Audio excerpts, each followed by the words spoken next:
Abrindo Portas se trata de uma iniciativa criada por uma consciência buscadora com o objetivo de oferecer a outras consciências também buscadoras a possibilidade de se conectarem, na tentativa de sua expansão nos inúmeros saberes sobre o humano.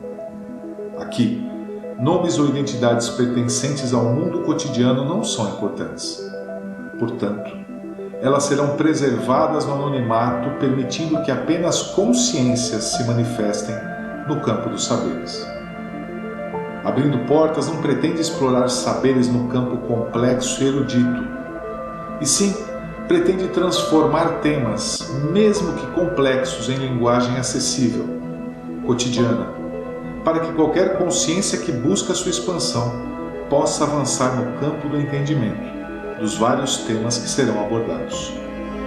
Entendemos que não existe o milagre de saltos quânticos no campo da evolução das consciências humanas. Portanto, não há a pretensão de oferecer um caminho para a iluminação. Existe sim a missão de oferecer a cada encontro pequenos lampejos de luz que mostrem à sua consciência o caminho da sua expansão ao compreender os temas expostos. Basta para isso que você esteja com sua porta aberta, assim como estará a nossa, e permita a troca de saberes. E lembre-se sempre, a porta que permite a expansão da sua consciência somente se abre de dentro para fora. Não há como oferecer expansão quando uma dessas portas estiver fechada.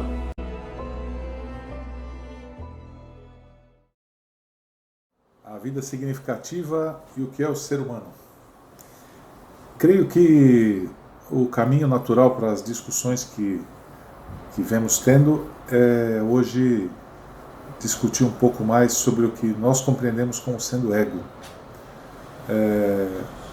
Os últimos podcasts tiveram um grau de intensidade, eu diria, grande. E eles acabam combinando para essa pergunta, né? Mas quem é que perdoa? Quem é que sente? O importante deixar claro aqui para quem nos ouve é que a nossa definição de ego, ela não é e não está embasada em conhecimentos científicos, né? Ou acadêmicos. Acadêmicos, vamos dizer assim, né? Não estamos buscando aqui uma definição psicológica do que vem a ser o ego, ou atributos psicanalíticos do eu. Nesse momento não é a nossa busca. O ego para nós vai ser analisado dentro do critério que nos corresponde, que é o critério espiritual. Desde a sua formação até a sua manifestação plena. Para isso, nós vamos tomar o cuidado primeiro de, hoje, na nossa discussão, tentar cercar exatamente o que vem a ser o ego. Nós não vamos ter a preocupação de tentar descrever o jogo que o ego faz ou a forma que ele se manifesta o tempo inteiro em nossa vida. Trata-se de uma definição que é, a nosso ver, extremamente relevante, porque ela vai definir as bases onde se assentam todas os nossos causos, né? As nossas ansiedades, angústias, medos, raiva, alegria.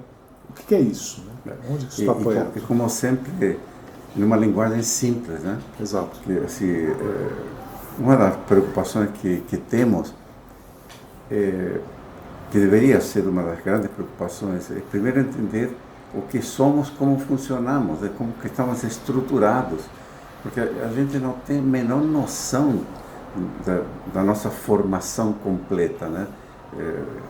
Como que estamos estruturados. A questão dos 7 corpos, a gente não é só o corpo físico, né? A gente sabe que não é só a matéria, né? Nós somos muito mais do que matéria, somos luz, né? E essa difração energética que temos de 7 corpos, que é aí que precisa entender como que isso funciona. Se a gente não vê como que isso funciona, nós não sabemos nem como somos, né? nem quem somos. Então, a gente já, no podcasts anteriores, já falamos um pouquinho dessa estruturação de setenária, né, que nós temos, Sim. né, composto de uma mônada, que são 3 corpos superiores, né, Atma, Buddha e Manas, que seria a nossa essência, né, onde está a nossa faísca divina. E quando a gente desce a este plano, essa tríade superior é revestida por 4 outras energias, né, que são os corpos mental, o corpo emocional, o corpo vital, que é a aura da saúde, né, e o corpo físico, né, que se compõe. Então a gente ganha um quaternário inferior, né? Tem a tríade superior e ganhamos um quaternário. Isso são nomes, mas é uma difração energética contínua, desde a luz Mais sutil. até uma condensação de órgãos, né, que compõem nosso corpo físico. E quando a gente, então, forma esse corpo e nasce a criança, né, ela nasce com um quaternário inferior totalmente limpo, em formação ainda, né? Os corpos ainda estão amadurecendo, estão se formando, estão crescendo. O que está formado é a tríade superior, isso sim, né? Mas até o corpo físico está em desenvolvimento, né? Até a idade adulta, esse corpo físico está em crescimento, está em expansão. E também os corpos sutis, né? O quaternário inferior também, ao longo dos primeiros 7 anos, ele está em formação. Então, quando a criança nasce, ela tem uma noção, não tem nem noção, na verdade não sabe nem quem é quando entra nesse planeta. Ela começa a ter noção, a primeira noção que ela tem é a figura externa, porque nós abrimos os olhos para fora, né? Então, vai ver a figura da mãe ou do pai, e essa é a primeira referência que ele tem, né, de alguém fora. E esse alguém fora, né, se relaciona com ele lhe dando carinho ou acolhendo, né? E a criança recebe essa energia de acolhimento. Esse é o lado positivo, também pode receber o abandono, né? E isto começa, de como ele é recebido, começa a formar o quê? As memórias, né? A criança, mais ou menos, quando sente fome, por exemplo, né, e chora, e lhe dão de mamar, e essa sensação de fome desaparece, ela começa a ter noção de alguma coisa nele, mas a referência que tem é do outro. Então funciona como um espelho, né? Mas a criança, por volta de 2 anos, 1 ano e meio, talvez hoje com 1 ano e meio, que o bebê começa a ver as mãos, os pés na boca, começa a ter noção de um corpo. Quando começa a ter noção de um corpo, nasce o eu. Ele começa a ter a noção de que o outro que ele vê a mãe não é ele. Nasce o ego, nasce o eu.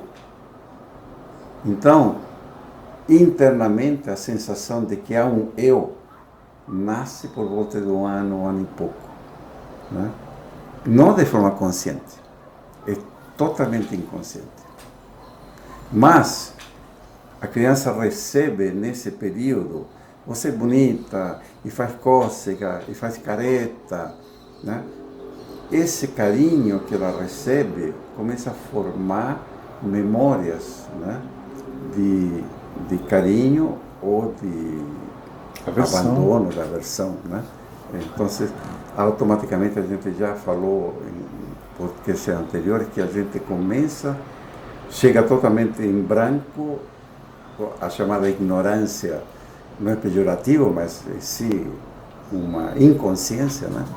E começam a entrar memórias, começam a se depositar nesses corpos, né, mental e emocional, começam a surgir sentimentos e ainda não raciocínio, mas sim memórias, né, começa a ficar plasmado nestes corpos sutis, né, esses eventos que ocorrem, marcas, começam a criar-se marcas, né? Essas marcas vão ser mais tarde as memórias. Por exemplo, a fala, né? Os sons, começam a entrar e começam a ficar gravados no nosso mental e emocional, nos corpos. Mais tarde a criança começa a balbuciar, né? Essas memórias vão criando apegos ou aversões. Aquilo que é bom, que seria aquilo que eu acolho, que eu gosto. Aquilo que não gosto, frio, fome, eu tento rejeitar, me incomoda, então não gosto. E eu começo a ter memórias agradáveis, desagradáveis, e começo a criar memórias de credos. Por exemplo, se eu choro, ganho de mamar. Se eu choro, sou limpo, né? As memórias começam, os credos começam a se formar, tudo de forma inconsciente, né? Então, entrando na alegoria, que no podcast 7 a gente falou, a alegoria da carruagem, né? Sim. Nossa carruagem é o corpo físico, né? O cavalo é o corpo emocional, o cocheiro, o corpo mental e o passageiro. Até os 4, 5, 6 anos, né, o passageiro está muito presente. Tem criança que com 2, 3 anos conversa com o mundo espiritual de forma e vê, né? Isso que eu queria fazer uma colocação que eu acho que é importante aí.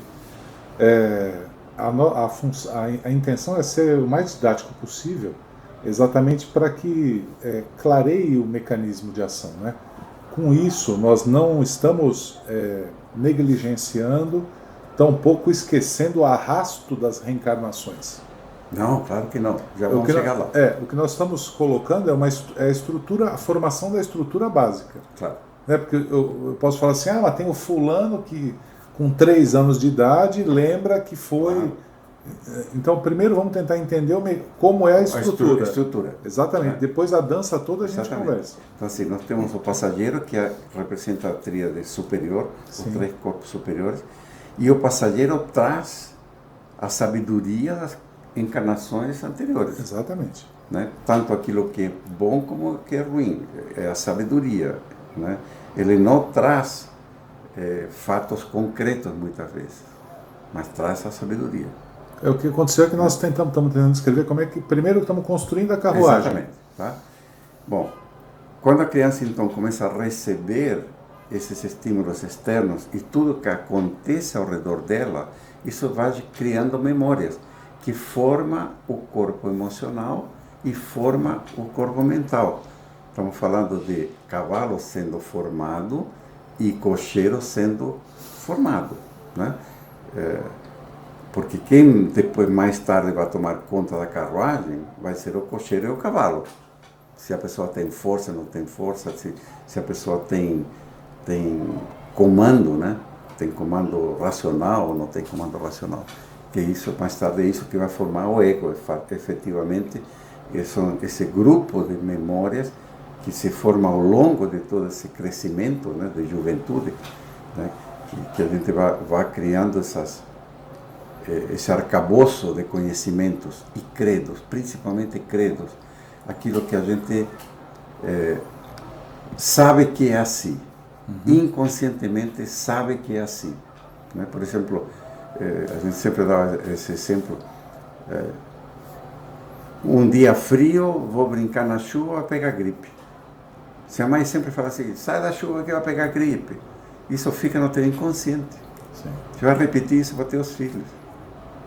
E vai condicionar, inclusive, o seu organismo. E vai condicionar o teu organismo. Até porque, né, gripe é vírus, né? Não é água. Pois é, exatamente. Né? Mas são credos que ficam, né, na nossa memória. E isso vai modelar nossa vida. Porque tudo que eu vejo externamente, o comparo com as minhas memórias. Perceba, quando você fala, eu te entendo porque eu tenho as memórias da fala. Se eu ouço um chinês falar, não entendo nada, só identifico um ruído.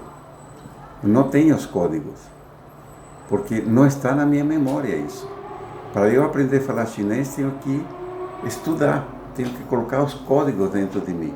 Aonde coloco? No meu racional, no meu mental. não é? Como que eu sei que uma pessoa está mal-humorada? Vendo um rosto tenso, etc. São memórias que eu tenho. Sim. Então, tudo que eu vejo fora, né, eu entendo porque tenho as memórias que adquiri ao longo de todo esse processo de crescimento. Então, a criança, né, até praticamente 14 anos, é uma esponja. Uma esponja do que vê. Ela copia. Ela copia o adulto. Então, é extremamente importante isso, porque nós, com o nosso comportamento, que adquirimos dos nossos pais, inconscientemente estamos passando toda essa forma de ser, essa nossa cultura, de forma inconsciente para nossos filhos.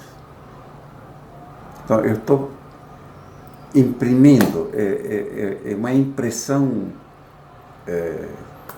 como se fosse um desenho, né? Meu comportamento entra na criança, nas memórias dela, como um comportamento, e a criança copia. Então, de início até os 7, 14 anos, a criança ainda não tem o discernimento de julgar se isso é bom, se é ruim, ela simplesmente absorve e copia. Isso dá a base da formação egoica, né? Até que depois, com 16, 17, 18 anos, né, começa a surgir o raciocínio, né, de certo e errado, e aí o passageiro pode entrar a fazer os pulsos, né, de julgamento.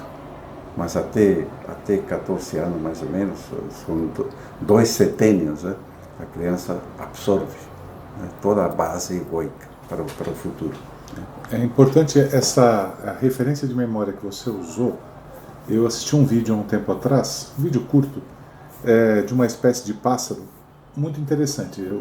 Os filhotes no ninho, a mãe vinha com a minhoquinha, abre todo mundo a boca e come, abre todo mundo a boca e come.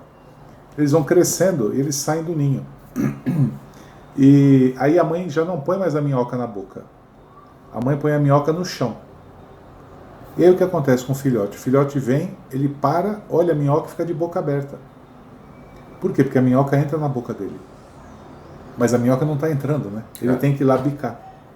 Então, ele tem a memória só até de abrir a boca e mastigar. Por que o alimento não está entrando na minha boca? É claro que eu estou... A referência de pássaro aí, ela é interessante porque o raciocínio humano ele é muito mais complexo e a vida humana é muito mais complexa.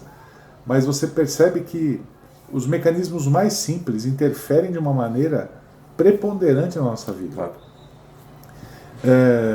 E isso,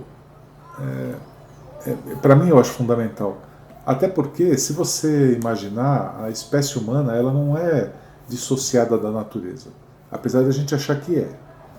Né? A gente não acha que a gente é bicho, a gente é uma outra coisa, muito mais superior. Uhum. E aí, quando o bebê nasce na maternidade, a primeira coisa que se faz é dar o dedo para ele ficar segurando. E aí fica todo mundo batendo palma, olha, ele já sabe segurar. Ou senão passa o dedo no pezinho dele para se dobrar, né? Uhum. Então, bicho que segura com o pé é macaco. E ele faz igualzinho um macaquinho para não cair. Ah, mas eu não sou um macaco, eu sei que eu não sou um macaco, né? Isso mostra o grau nosso de evolução intelectual, nós sabemos disso. Por outro lado, o que vai permitir esse intercâmbio entre o meu desenvolvimento intelectual e o mundo à minha volta é aquilo que a gente vai chamar de ego, que são absolutamente todas as referências de memória, por exemplo, que eu tenho, porque elas ajudam a construir o que eu posso ou o que eu não posso. Nós trazemos, e isso não é só da espécie humana. Por exemplo, a criança ela não tolera o azedo ou amargo até determinado ponto. Depois o paladar muda. Uhum. E muda porque o alimento azedo ou amargo ele lembra comida estragada ou veneno. Ele cospe naturalmente. Então é um comportamento que é desenvolvido por seres outros, que não necessariamente até façam parte da nossa escala evolutiva, mas é um comportamento de aprendizado. Uma coisa que eu descobri há pouco tempo atrás, e que é muito interessante, que é uma brincadeira que acontece em quase todos os países do mundo, que é o pega-pega. As crianças adoram brincar de pega-pega. E aí é interessante porque foi verificado o mesmo comportamento nos gorilas. A brincadeira principal dos gorilas é pega-pega. Então a gente vem trazendo uma memória que é uma memória ancestral, a gente vai chamar, eu gostaria de chamar dessa forma, e tem a memória dos meus aprendizados, que é o eu estou com fome, eu choro, né? Eu preciso ser limpo, eu choro, está desconfortável, o cobertor está apertado, eu choro. E eu vou compondo, né, essa estrutura que forma aquilo que a gente está chamando de ego. O ego, portanto, a meu ver, eu não sei se você concorda com isso, mas é a estrutura que faz com que eu me relacione com o mundo à minha volta. É o que me dá identidade. Perfeito. Você é diferente de mim e eu de você. E por quê? Porque você aconteceu A, B, C, D, E com você, comigo aconteceu outra coisa, temos pontos de vista diferentes. Ninguém é contra o ego aqui. Pelo contrário, é ele que permite que eu interaja nesse meio mais denso. O que nós precisamos entender é que, dependendo da cultura onde esse ser foi criado, né, esse ambiente externo pode estimular egos muito fortes, egos deficitários até, né, com baixíssima autoestima. Por exemplo, se a criança sempre é tratada como burra, não presta, só faz coisa errada, etc., né, essas palavras vão criando nela um referencial que ela é menos que os outros, né, e a criança fica insegura. Então nós temos um ego, né, deformado. Ao contrário, se eu sempre superestimulo a criança, você é o máximo, você é bom, dou tudo para ele, a criança não precisa fazer nada porque eu estou sempre tudo na boca, né? Essa criança passa a ser egocentrada, ou seja, ela desenvolve um comportamento de que tudo tem que vir a ela. É o reizinho, né? É o reizinho, né? Então, veja, é isso que nós estamos tentando explicar, esse mecanismo, né, de que essas memórias são o espelho do que está fora. Ou seja, a cultura externa é que monta esse lado egoico. E isso não tem nada a ver com o ser. Isso é modelado pela cultura local familiar. Escola, família, ambiente, etc. E isso não é permanente. Isso vai mudar de vida em vida. Porque o quaternário inferior, onde estão esses corpos, vai desaparecer para a próxima encarnação, vai ter outro. Né? Mas precisamos entender de que isso que a gente modela por essa cultura é o que, à medida que a criança vai crescendo, é isso que ela vai colocando para fora. Aquilo que lhe foi dado como referência. É dessa forma que ela se comporta.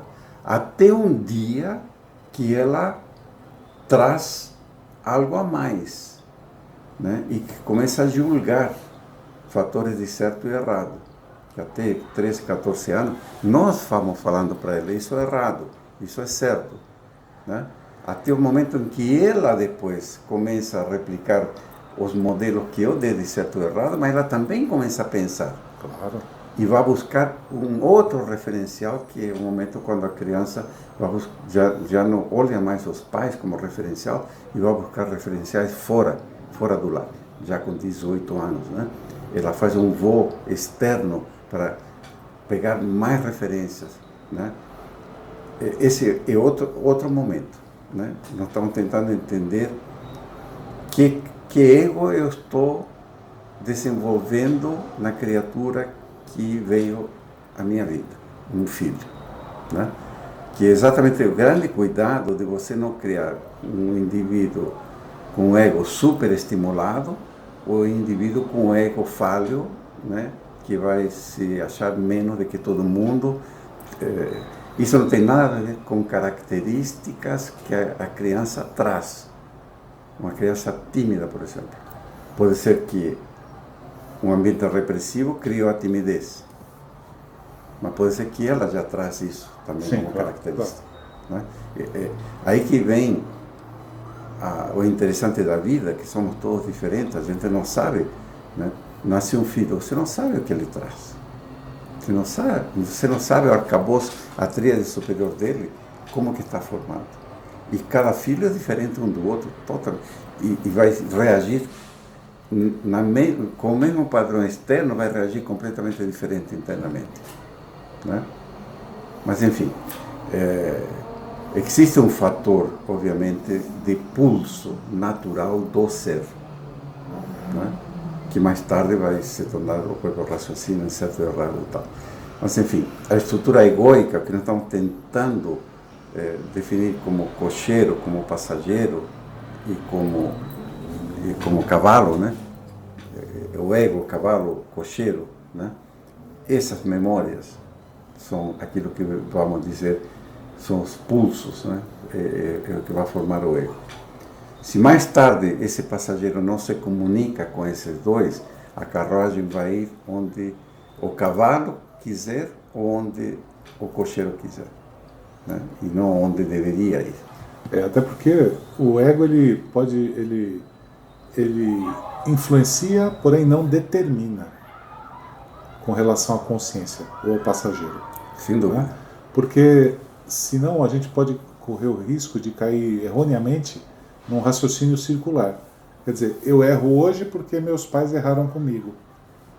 É confortabilíssimo fazer isso. Né? Eu penso dessa forma porque meu avô um dia pensou assim e eu fiz. Então, essa frase é muito perigosa, né? Porque se você fala, eu faço isso porque meus pais fizeram assim comigo, então você está se anulando. Está dizendo assim, eu não existo. Somente existe meu ego que foi criado pelos meus pais. É a extensão dos próprios pais. Né? Percebe? Então, o que nós queremos chegar, que não vai ser hoje, mas não vamos chegar a conversar, que existe uma forma que quando você começa a observar tua mente, aí a pergunta é, quem observa a mente? Exatamente. Né? Então perceba que essa descrição que nós fizemos, a criança nasce, abre os olhos, automaticamente existe uma projeção para fora.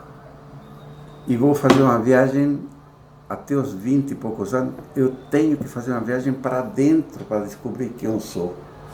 Mas eu necessariamente tenho que passar pelo ego para saber quem eu sou. Porque eu não sou o ego, eu sou mais do que o ego. Existe alguém dentro de mim que observa os comportamentos do meu pensamento, esses pulsos. Né? Esse sou eu, quem observa, não quem pensa. Agora, quando minha consciência se projeta, eu uso o pensamento, eu uso minhas memórias para poder falar. Claro. Que é diferente. Claro. Né? E é lá que nós queremos chegar. É na essência. Na essência. Então, nós estamos falando do ego para dizer assim, o que é o ego? Ego são memórias que são corpos energéticos, nós já falamos do perdão, já falamos dessas memórias, que são energias, é luz, é vida. Né? E através da minha força vital eu mantenho elas vivas. Só que elas pulam no meu raciocínio para se manter vivas. O ego, ele não quer morrer. O ego quer estar sempre no comando. O ego acaba sendo parte da estrutura física de manifestação da onda que é a minha consciência. Exatamente. Né? E para ele se manter vivo, sempre tem que ter um contraponto. Sim. E aí nasce a crítica. A gente tem a crítica como um elemento natural de sobrevivência do ego. Por isso que é tão difícil quando a gente fala de julgamento. Claro. Por quê? De onde está vindo esse julgamento? Né? É egoico. É egoico. Eu gosto, eu não gosto. Ora, eu gostei disso. Ora, essa cor, eu não gosto. Né? Você está sempre comparando. Exato. Né? A comparação, que seria o julgamento, né? Eu estou julgando sempre porque a minha memória egoica, ela tem que estar ativa. E observando crianças, 8, 9 anos, há uma fase em que se desenvolve muito isso. A criança não para de falar. Já percebeu? A criança fala o dia inteiro. O dia inteiro. Ela está num processo de ativação máxima dessas memórias. né? Você fala, escuta, respira, calma, né? Ou então, olha, espera um pouco, deixa os outros falar. Se deixar a criança falar o tempo inteiro, ocupa o espaço inteiro. Porque essas memórias estão efervescentes, né? Ainda não aprendeu a dominar tudo isso, né? A criança está aprendendo a ler, o que ela faz? Ela lê tudo. Ela está pela rua, está lendo cartaz, está lendo até placa de carro. Exatamente. Né? Porque está ativando. Esse é o processo de formação egóica, né? Ativando as memórias, fazendo elas vivas o tempo todo. Para quê? Para marcar, para printar, né? Para imprimir, né? Imprimir, essa é a palavra, imprimir isso, né? Nesses corpos. Porque mais tarde ela olha uma palavra, ela não lê mais letra por letra ou sílaba, ela lê a palavra, puf, né? De tanto que exercitou. Então você precisa entender, é uma fase em que a criança, por exemplo, canta, fala, assim, o dia inteiro, você fica aqui. Pega uma viagem de carro de 3 horas com uma criança de 8, 9 anos dentro do carro, não para de falar, 3 horas. E você fala assim, está crescendo. É isso. Está crescendo, está...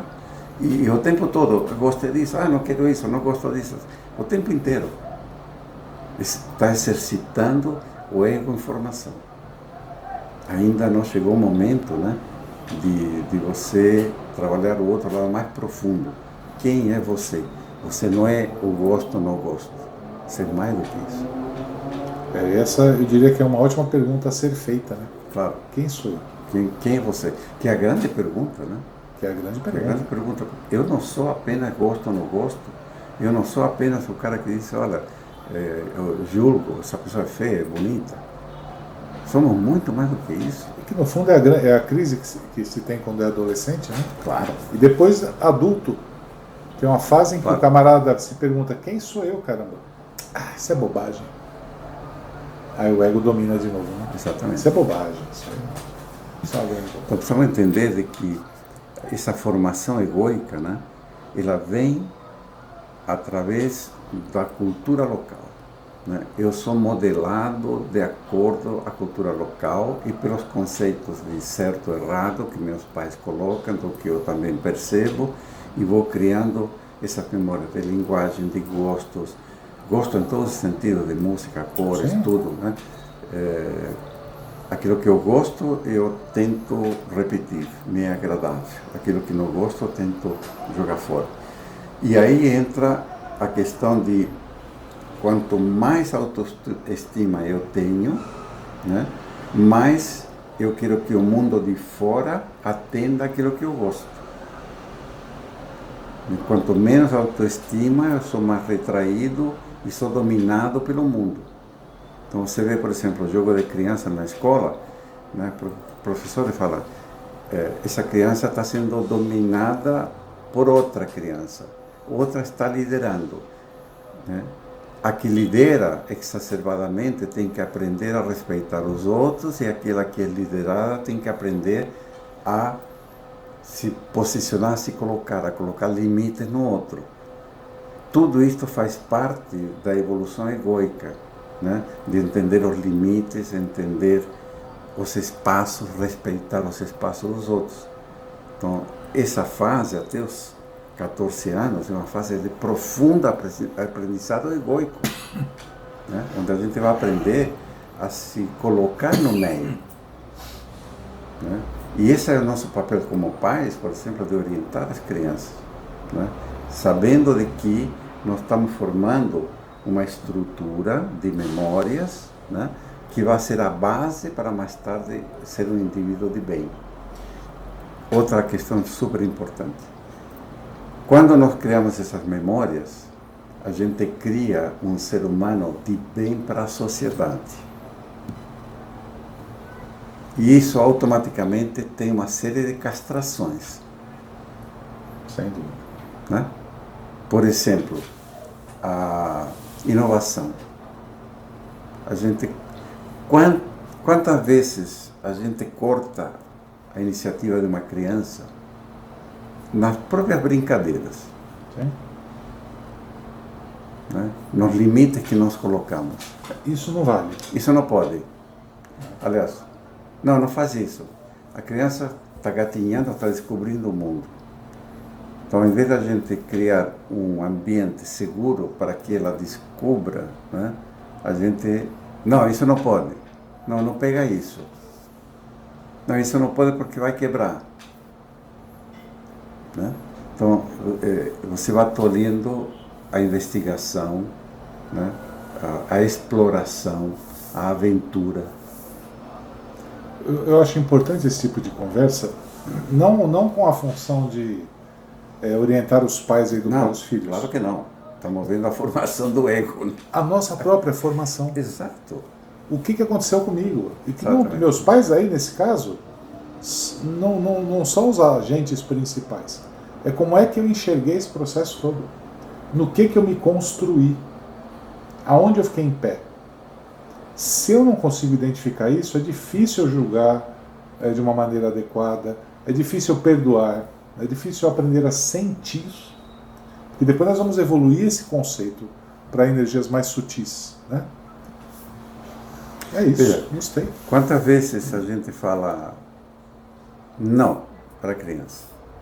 Os nãos que a gente fala, automaticamente cria verdades dentro da criança, dentro de nós. Nós carregamos paradigmas verdadeiros, como, por exemplo, a doença tem que ser tratada com medicina. Será mesmo? Será que nosso corpo não tem condição de se curar? Um exemplo interessante de um café, talvez já tenha até falado aqui, mas me ocorreu de novo um café da manhã em família. Pai, mãe, um adolescente e uma criança de 4 anos de idade. Em determinado momento, o pai começa a flutuar e a levitar, e se eleva até 1 metro do chão. A mãe desmaia. A adolescente entra em crise histérica e sai gritando. E o bebê bate palma e canta. Claro.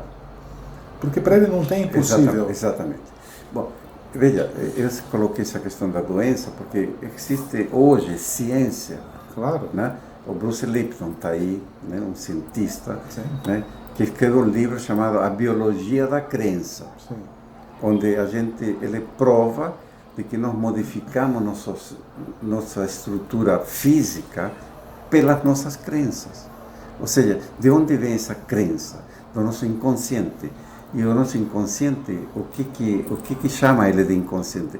São as memórias que foram colocadas desde criança, justamente nesses corpos emocionais, né, emocional e racional, que estão fazendo parte desse inconsciente, porque veja, eu mudei de país.